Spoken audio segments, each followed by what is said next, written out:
sorry. I'll just be a minute. You had a minute. Next one comes out of your pay. Ease off the threats, friend. I'm going. Boss's orders. We all got quotas to make. Move along.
Got my sights on you.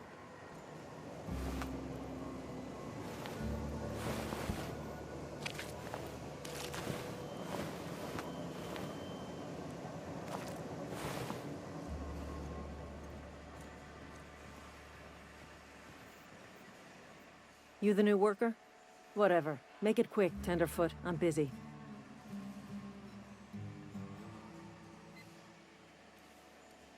Shit.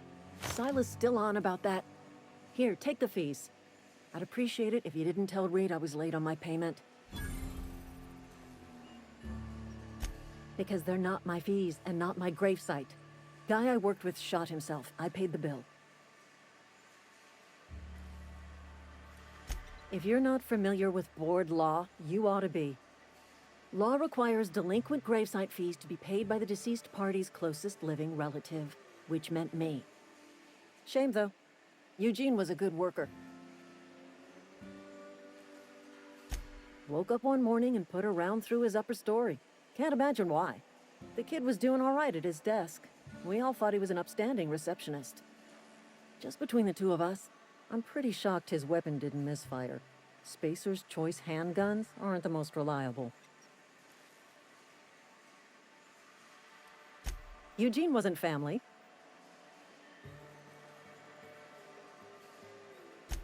Yeah, I was the closest living person relative to his body at time of death.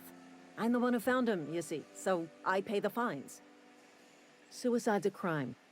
The legal term is irreparable damage to company property. What Eugene did to himself was vandalism.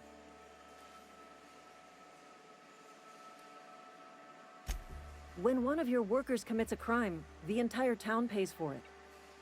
In other words, Edgewater would have been penalized pretty hard. Whatever Eugene was worth as an asset, we would have had to pay out of pocket to Spacer's Choice.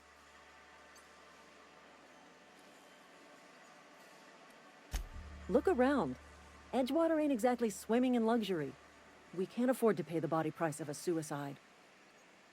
All I know is Silas asked me for Eugene's gravesite fees, which means he was approved for burial, which means his papers went through, which means the town's in the clear. I'm just glad to put this whole ugly affair behind me. Eugene can rest his bones in peace, and the rest of us can get on with our own lives. What's on your mind? Foreman Granger. Mind those words don't come out of your mouth unless preceded by yes or right away or thank you. I paid his burial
Sorry, I've got a lot to do.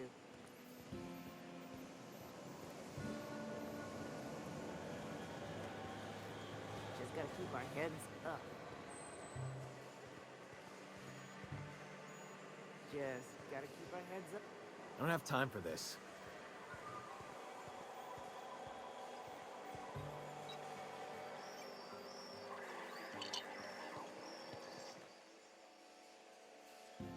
What do you think you're doing?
Please, Holcomb, I need to explain this addressing the grease monkey, Argo.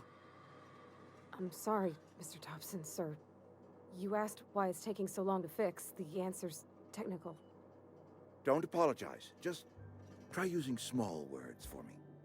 The cans bust open in the oven because she's set to cook saltuna, which isn't what we've got. Mr. Thompson? I think there's someone here to see you. Focus, Miss Holcomb. You and I are still talking. Let's start over. Walk me through the process. Show me where it's going awry. Well, sure. It's, mostly on account of what we're feeding into the mechanism. It puts food in cans. We have food, we have cans. Why won't it work like we need? She's expecting saltuna of a certain size. We're filling the cans with, well, not fish.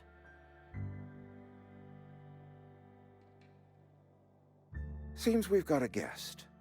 Really now, Parvati, I do wish you'd spoken up. I do apologize. I was given no forewarning of your arrival, or I might have welcomed you at the gates myself.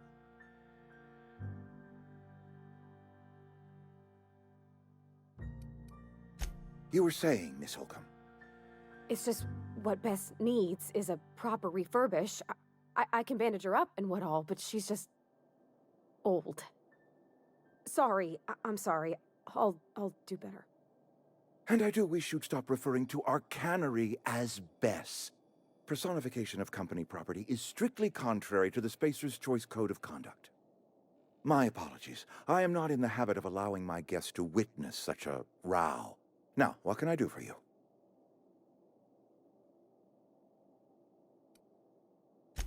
I'm Reed Thompson, Outpost Administrator. I cannot help but notice you are not in uniform.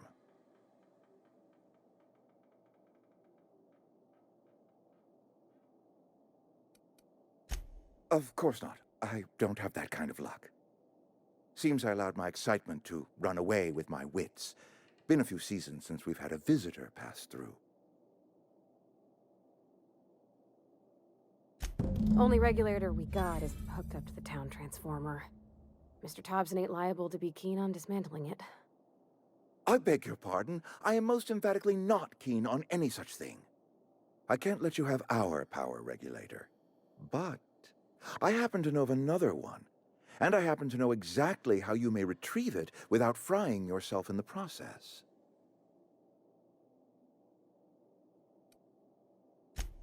Oh, yes.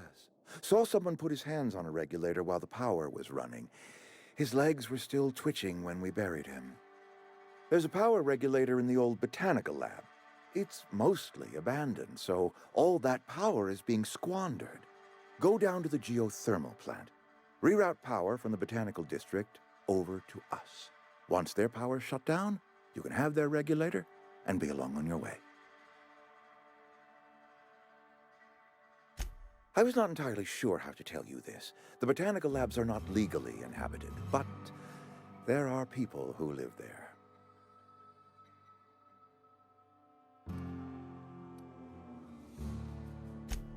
No, I do not imagine they will be pleased. But like a parent disciplining an unruly child, you will be doing them a kindness.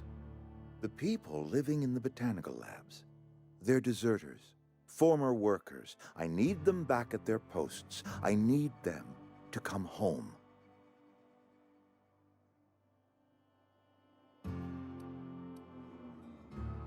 Good law, no, I don't want you killing anyone, least of all them. My hope is that by cutting off their power, you will convince those deserters to come back to town. Before you go to the plant, I want you to stop by the botanical lab. Speak to their leader, Adelaide. Tell her the power's about to go, and that it's time her band of deserters came back to town. Adelaide's older than the other deserters. She's dignified, kindly. From what I understand, her camp looks to her for leadership.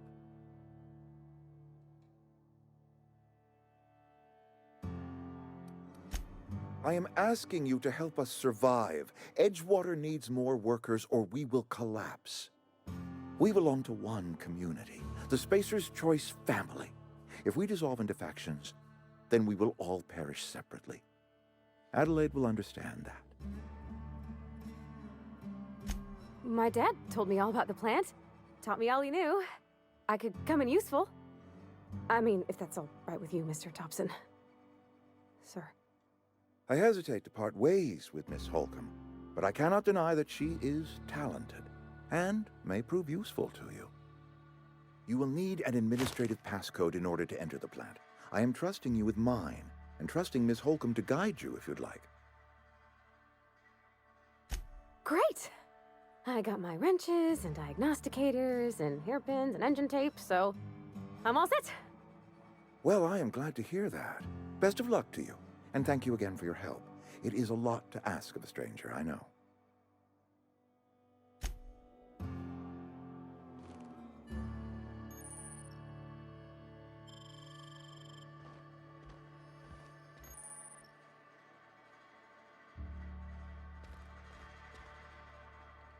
We better clear out of Mr. Thompson's office before we talk.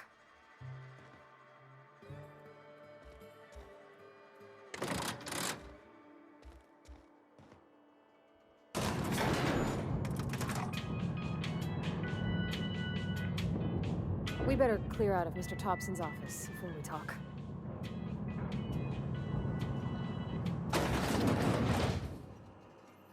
We better clear... Hey, mister, can we talk? Sorry. Let's talk when you're free. Sorry. You just want to get out of here. And you likely don't want to tag along like me.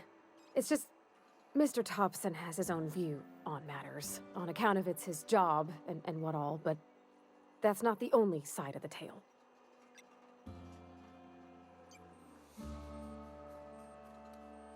Oh, he ain't a liar.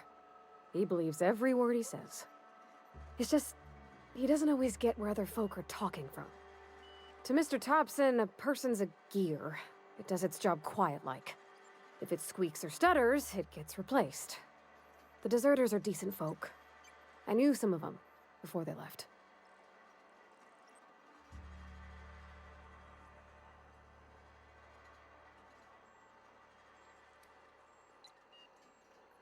I don't know anybody well. I mostly listened to them talk, kept my head down. There was a boy named Thomas who used to follow me around, asking questions about the stuff I fixed. He was real sweet to me. Not any sort of dissident. Life's hard here, especially for them that don't fit in so well. We're one big Spacer's Choice family, but every family's got the one the rest whisper about. Mr. Thompson's aiming to take away their power. They'll have no lights to see, nor heat to cook. They'll be at the mercy of marauders, or worse. I think you should talk to the town's vicar about it. Max, his name is.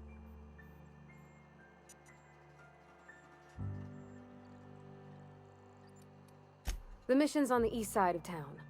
You can't miss it, on account of it being the only clean thing. Thanks, mister. I just think when you gotta make a decision that'll hurt somebody, it's best to think on the right and wrong of it. That's what my dad used to say anyways.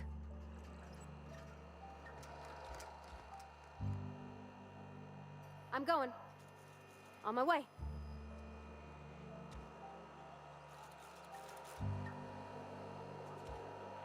Yeah, huh? That's on account of how I never met her. It's hard to miss what you never knew. I don't ponder it over much. She was in another division of the Spacer's Choice family. She worked in the Vale a few months, sorting the cannery computers. Her contract said any kids she had, expected or not, belonged to her office from the time of conception. So when I was born, I got sent here.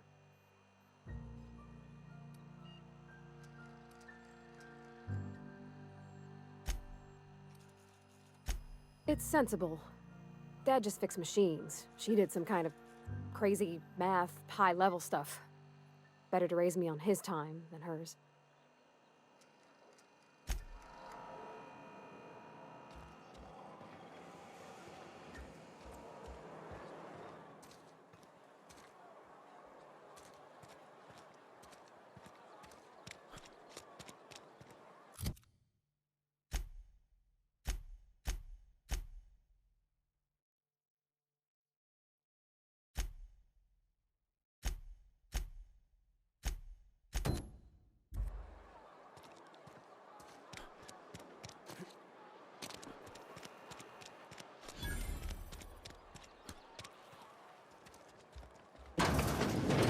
Yes, Mr. Thompson.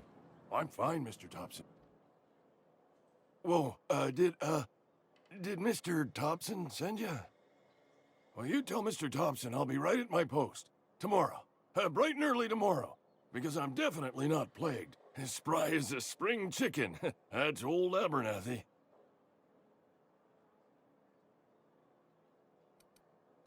You some sort of wandering alienist? Walking into a man's own domicile, pestering him about his mental state?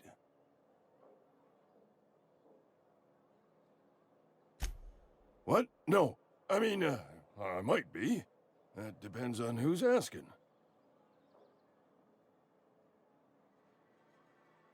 Silas knows, doesn't he? That's why he sent you. That's why he wants me to pay up. He knows. Sounds like he's already told you. You may as well hear it from me. I'm dying. I'm not long for this world.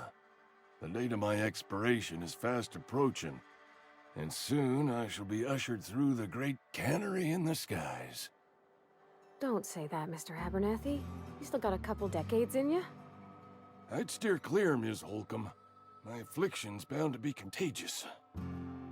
It's plague. Has to be. Silas knows. He knows I got one foot in my grave, and now he wants to charge me for the other one.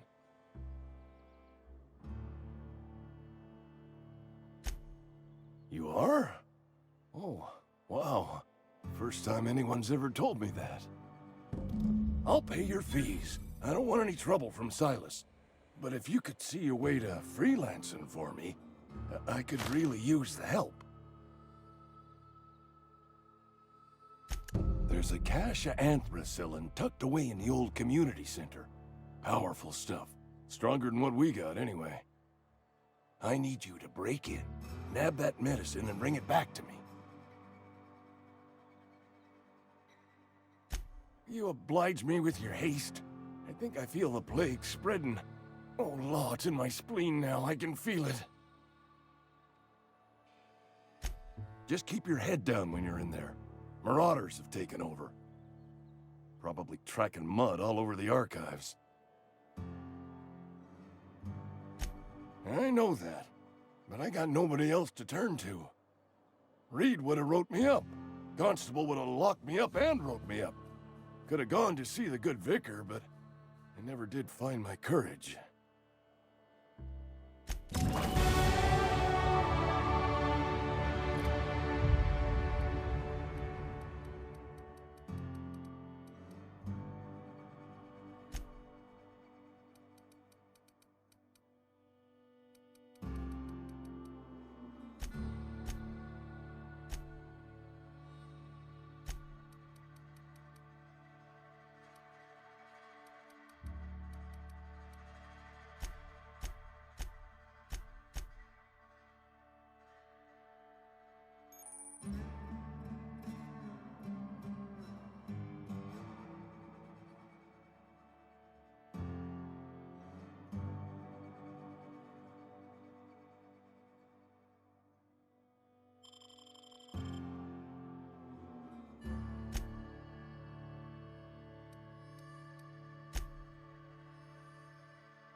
Yeah, huh?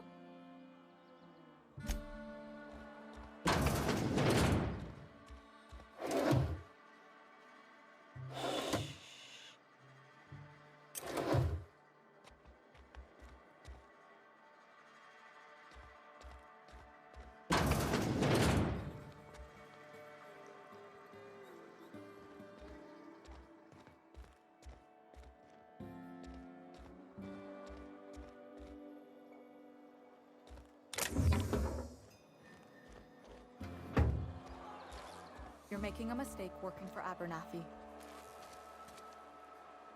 Excuse me. I'm Esther Blaine, Spacer's Choice Actuary.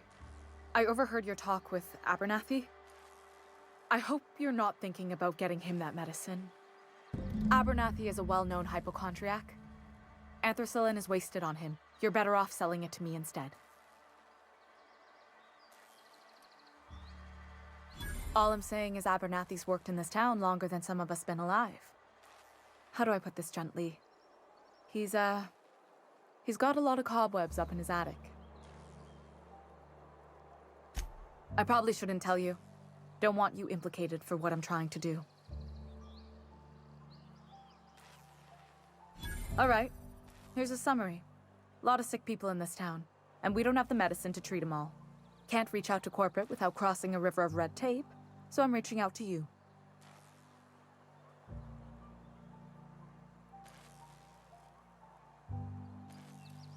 Something like that. Look, I'm not in the habit of law breaking, but sometimes you've got to do the wrong thing for the right reasons. That's all I can ask of you.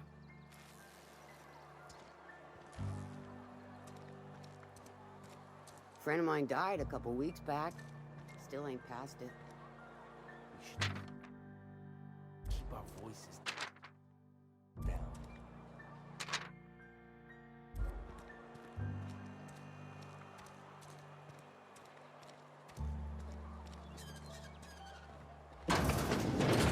Oh, I cut my own hair. But Conrad sells real good disinfectant. Please don't touch anything. Your hands are probably crawling with germs. Physical hygiene recapitulates moral hygiene. Cleanliness is next to lawfulness.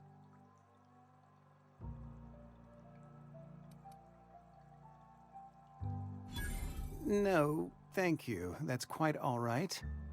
I've seen enough body parts in my line of work. I'm Conrad. You will report to me if your hair fails to meet Spacer's Choice aesthetic standards. You will also report to me in the event of your death, whereupon I will clean and prepare your remains for interment.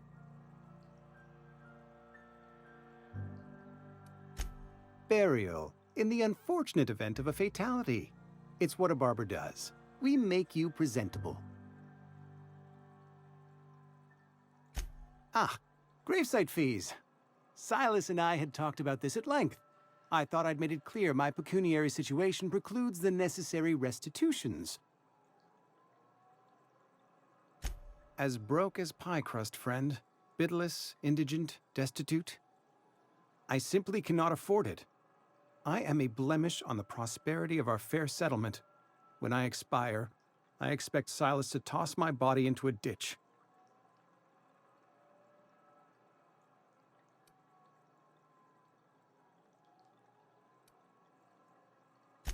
Thank you, no. I despise the cereals. Tell Silas I can't afford to pay, and that I fully expect to have my medical rights revoked for this dereliction. With my apologies. Some time ago, I fell ill with the plague. By the grace of the law, and through my own hard work, I'd proven worthy of treatment. Frankly, I don't imagine I'll earn that right a second time. The barber work hasn't been profitable, you see. I've had to keep this old place running with my own savings. Not a bad idea. But I'd need some kind of collateral. My pair of lucky clippers. No, that won't do. Your idea intrigues me, but I'm afraid I don't have anything to give Silas. I'm open to suggestions. Much obliged.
What can I do?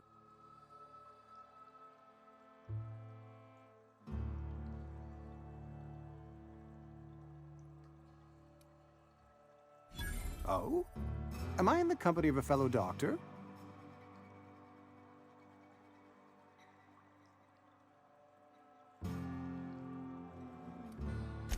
You may think that, but the tidiness of my fellow worker is my responsibility, alive or otherwise. Whether you're showing up to work or going to that great cannery in the sky, it's my job to make you look like a million bits. You know about Eugene? How?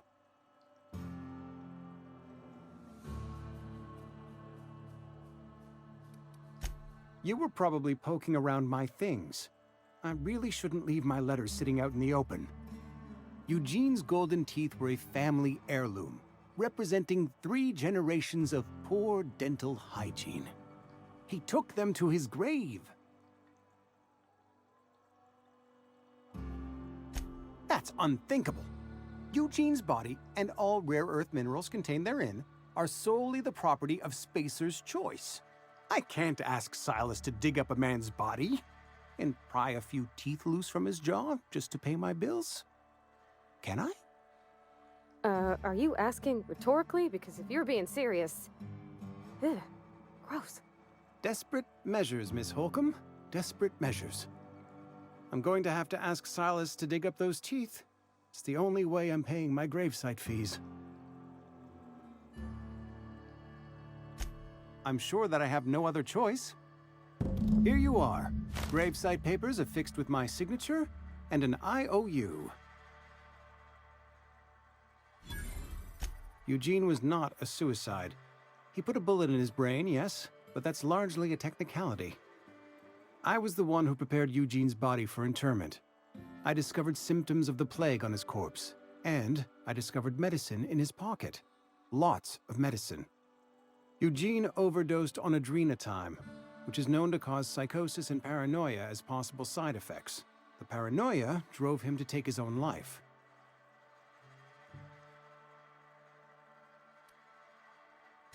We can all thank our lucky stars that young Eugene was hopped up on medication and suffered its predictable side effect.